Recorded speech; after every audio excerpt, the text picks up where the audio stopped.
अऊज़ु बिल्लाहि मिनश्शैतानिर्रजीम बिस्मिल्लाहिर्रहमानिर्रहीम अल्हम्दुलिल्लाहि रब्बिल आलमीन वस्सलातु वस्सलामु अला सय्यिदिल अंबियाए वल मुरसलीन व अला आलिहि तय्यबीन अत्ताहिरीन वल्लअनतु दाइमा अला आदाइहिम अजमईन मिनल आन इला क़ियाम यौमिद्दीन। रब्बि ज़िदनी इल्मा रब्बि इश्रह ली सदरी व यस्सिर ली अमरी वहलुल उक़दतम मिन लिसानी यफ़क़हू क़ौली। अम्मा बादो फ़क़द क़ाल अल्लाहु सुब्हानहू व तआला फ़ी किताबिहिल मजीद बिस्मिल्लाहिर रहमानिर रहीम यौम नदउ कुल्ल उनासिन बिइमामिहिम सदक़ल्लाहुल अलीयुल अज़ीम। नाज़रीन मोहतरम, इमाम ज़माना अलैहिस्सलाम के अय्याम की मुनासबत से आपकी खिदमत में इमाम की इज़्ज़त व अज़मत और उनकी शान कुरान और हदीस की रोशनी में पेश करने जा रहा हूँ। और कुरान की सूरह इसरा में 71 नंबर आयत में बिस्मिल्लाह के बाद इरशाद होता है कि हम रोज़े क़यामत हर शख्स को उसके इमाम के साथ बुलाएंगे।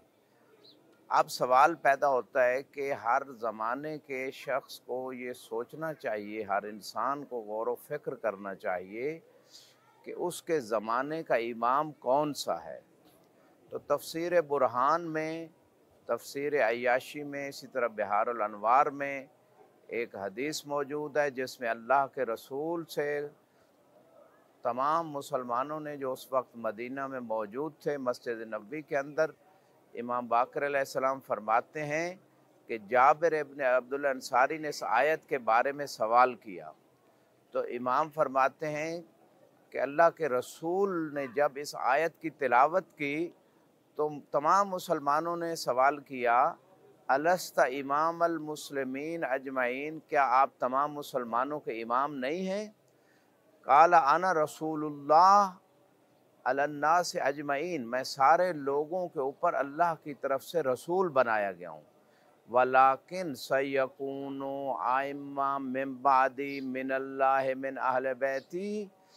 कि मेरे बाद अल्लाह की तरफ से मेरी अहले बैत से इमाम करार दिए गए हैं।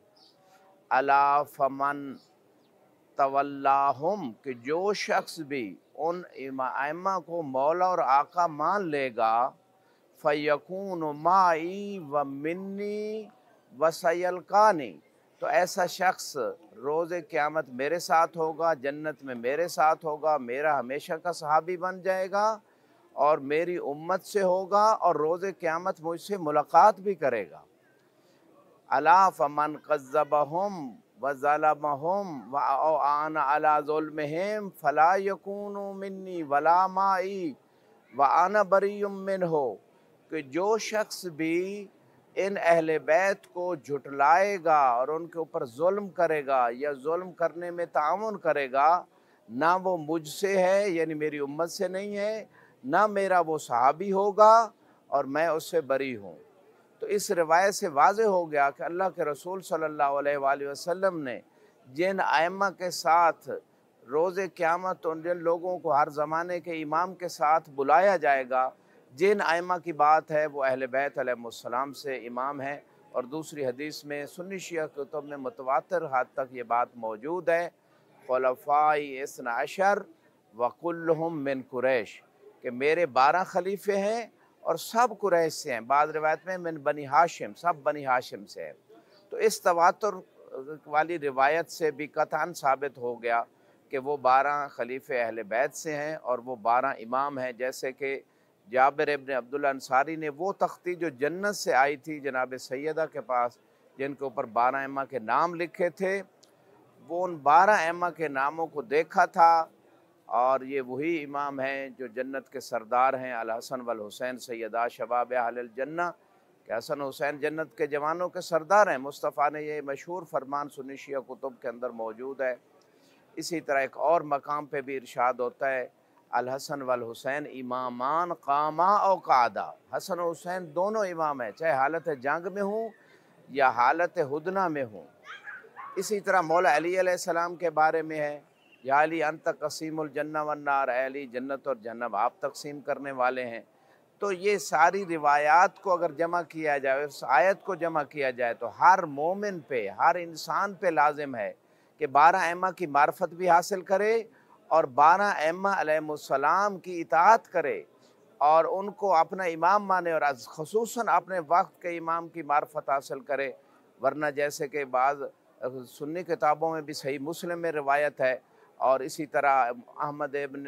حنبل کی مسند میں بھی روایت ہے، اور علماء اہل سنت نے ذکر کیا ہے۔ اقبال الاعمال میں سید ابن طاؤس نے اس روایت کو ذکر کیا، من مات ولم یعرف امام زمانہ مات میتۃ جاہلیہ،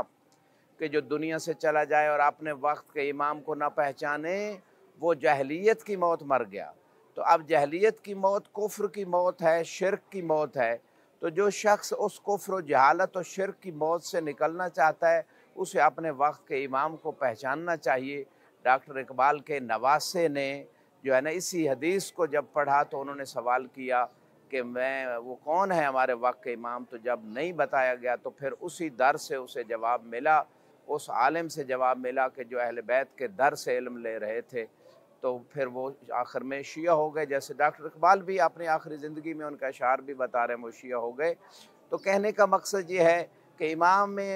زمانہ کی معرفت ضروری ہے، اور کم سے کم معرفت یہ ہے کہ امام معصوم ہیں اللہ کی طرف سے اور اللہ کے رسول کی طرف سے، اللہ کے رسول کے خلیفہ ہیں، آخری وصی ہیں، 12ویں امام ہیں، اور ان کی اطاعت میرے اوپر فرض ہے۔ جو ان کے احکام ہوں گے اسے مجھے اپنی زندگی میں لاگو کرنا ہے۔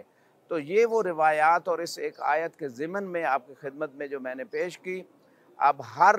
انسان پہ واجب ہے کہ وہ آئندہ نسلوں کو بھی بتائے کہ ہمارے زمانے کا امام کون سا ہے، اور ان کی اطاعت ہر چیز میں، حقوق العباد میں، حقوق اللہ میں کرنا واجب ہے۔ خدا سے دعا گو ہوں کہ پروردگار ہماری توفیقات خیر میں اضافہ فرمائے اور ہمیں امام کے سچے جانثاروں اور مددگاروں میں قرار دے، اور ہماری آئندہ نسلوں کو بھی امام زمانہ کی معرفت نصیب فرمائے، اور امام زمانہ علیہ السلام کی نصرت کے لیے عملی زندگی، عقیدے سے اور عمل سے بھرپور زندگی طاعت اہل بیت کے ساتھ گزارنے کی توفیق دے، اور دوسرے لوگوں کو بھی امام زمانہ علیہ السلام کی معرفت دلانے کی اور ان کو امام کی پہچان کروانے کی ہمیں توفیق دے، تاکہ ہم جب دنیا سے جائیں تو امام کے جانثاروں میں اور مددگاروں میں ہمارا شمار ہو۔ وآخر دعوانا ان الحمد للہ رب العالمین۔